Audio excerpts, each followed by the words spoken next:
Assalamualaikum warahmatullahi wabarakatuh. Alhamdulillahilladzi samma nafsahu birrahim. Ashhadu an la ilaha illallah wahdahu la syarika lahul hakimul alim.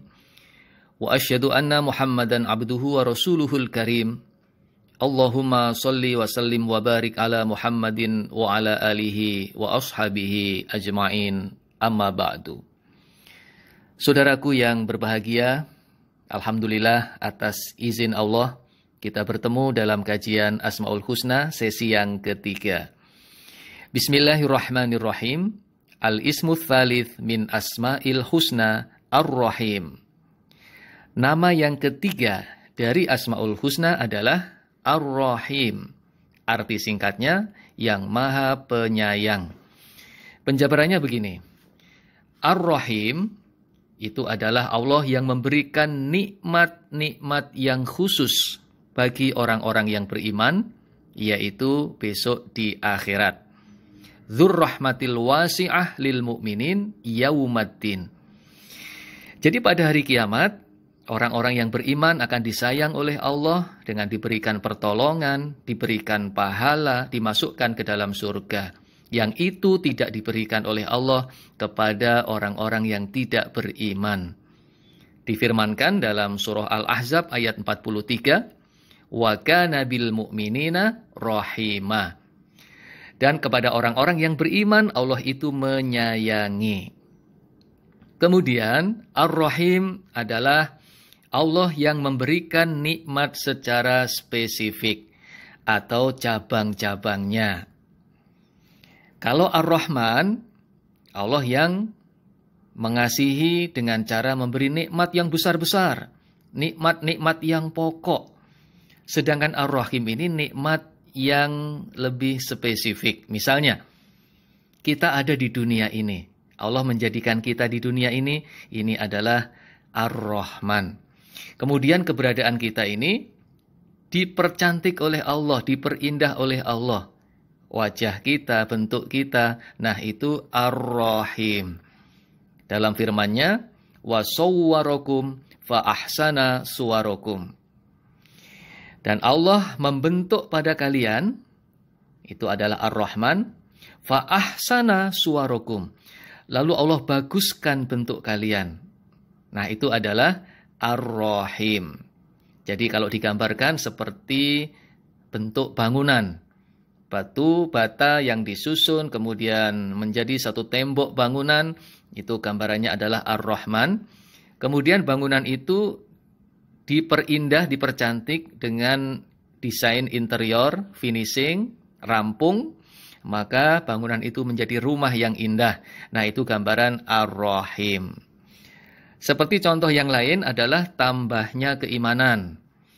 Allah memberikan keimanan, itu Ar-Rahman.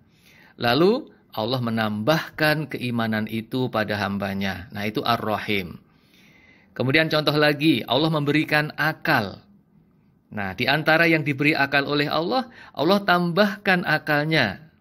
Ada yang akalnya sedang, ada yang akalnya tinggi, ada juga yang akalnya rendah. Nah itu Ar-Rahim. Contoh lagi, tajamnya penglihatan, pendengaran. Nah, Allah memberikan penglihatan, pendengaran kepada kita. Nah, itu Ar-Rahman. Sedangkan di antara hamba-hamba Allah ada yang diberikan penglihatan yang tajam atau pendengaran yang tajam, itu adalah Ar-Rahim. Dan contoh-contoh yang lainnya. Saudaraku yang berbahagia, Ar-Rahim juga artinya Allah yang membolehkan makan atau minum yang haram pada keadaan darurat.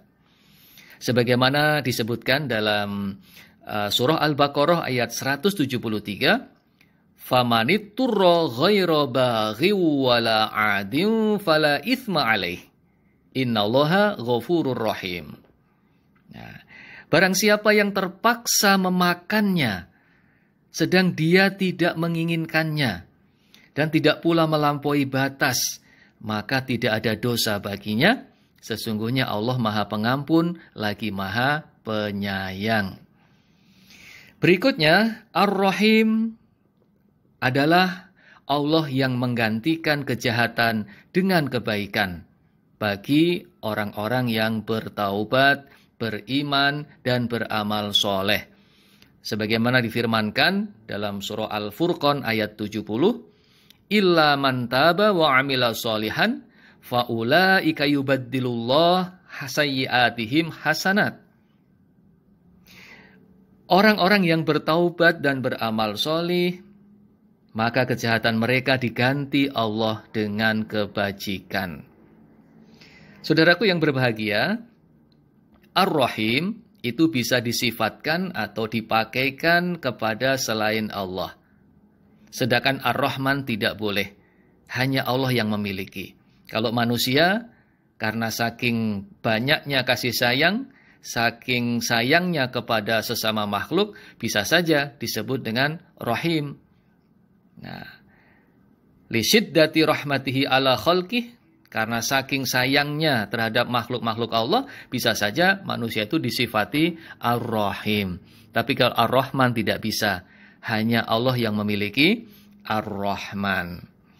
Saudaraku yang berbahagia, orang-orang yang mengimani dan meyakini pada Ar-Rahim ini akan membuahkan akhlak atau perilaku di antaranya, satu, tidak akan membiarkan kesusahan orang yang membutuhkan, kecuali dia tutupi dengan apa yang dia bisa, sesuai dengan kemampuannya. Yang kedua, tidak akan membiarkan orang fakir di kampungnya, kecuali mengurusnya, baik dengan hartanya, maupun dengan jabatannya, maupun dengan doanya, atau dengan apa saja yang dia mampu dan dia bisa. Karena apa? Orang-orang yang menyayangi akan disayangi oleh Allah. Ar-Rahimun yarhamuhumullahu ta'ala.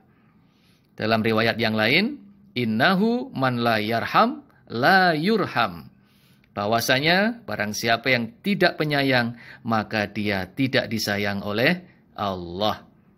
Saudaraku yang berbahagia, ketika Allah sayang pada hambanya, bisa saja yang tadinya kafir diberi hidayah.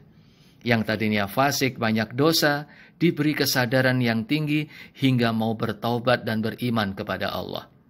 Sebaliknya, kalau Allah tidak sayang pada hambanya, bisa saja yang tadinya orang baik menjadi jahat. Orang ahli ibadah pun kadang-kadang Allah bisa menjadikannya ahli maksiat. Oleh karena itu, saudaraku, mari kita berusaha meneladani sifat Allah Ar-Rahim ini sehingga menjadi karakter kita sehari-hari. Demikian pengertian singkat Ar-Rahim. Semoga kita menjadi hamba-hamba Allah yang penyayang dan disayang oleh Allah Subhanahu wa Ta'ala. Semoga Allah meridhoi. Wassalamualaikum warahmatullahi wabarakatuh.